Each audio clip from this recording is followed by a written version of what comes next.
Hello, good morning guys. So, ito po ang bahay natin dito sa Bacolod City. Ito po yung Big Homes. So, ngayong araw ay liligpit tayo dahil transfer tayo ng bahay doon sa probinsya. So, mas pinili nating manirahan doon kasi uh, lilipat tayo ng trabaho. Right? Pero bago tayo magligpit, papakita ko muna sa inyo guys yung bahay, ang loob ng bahay. Ito po ay 38 square meters lang po.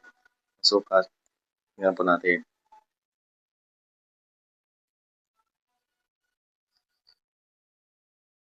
Ito nga po pala yung kusina natin. Pasensya na po sa kalat dito. Yan po, may lababo po dyan. Yan po, yung yan, labahan po dyan. Yan, may washing po tayo dyan.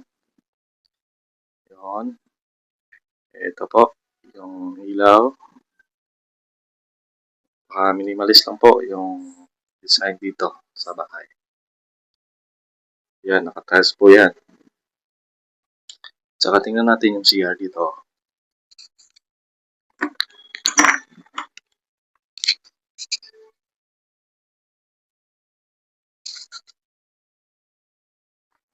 Tiles po yung CR natin.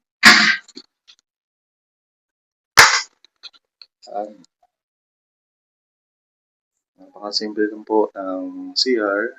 Naka-tiles.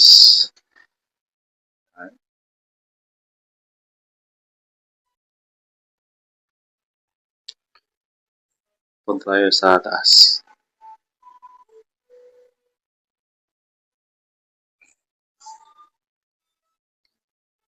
Ito po yung hagdan pataas. Yung hagdan po na ito, kikita nyo, hindi po maayos ang pagkagawa kasi ako lang gumawa dyan. Meron po tayong dalawang kwarto dito. Dito po yung isa. Medyo maluwang naman. Average lang po yung kwarto dito. Punta tayo sa kabila. Pasensya na po, maraming kalat kasi nagre-ready na kami. Nagliligpit kami. Ayan, maraming kalat po. Pasensya. Okay. So, yan. Ganyan lang yan. So, baka gusto nyo gayahin ng design na to. Pag meron kayong up and down na bahay, two-story house, pwede nyo pong gayahin yung division na to. Ideal para sa inyong bahay. So, yan po. Yan. Okay.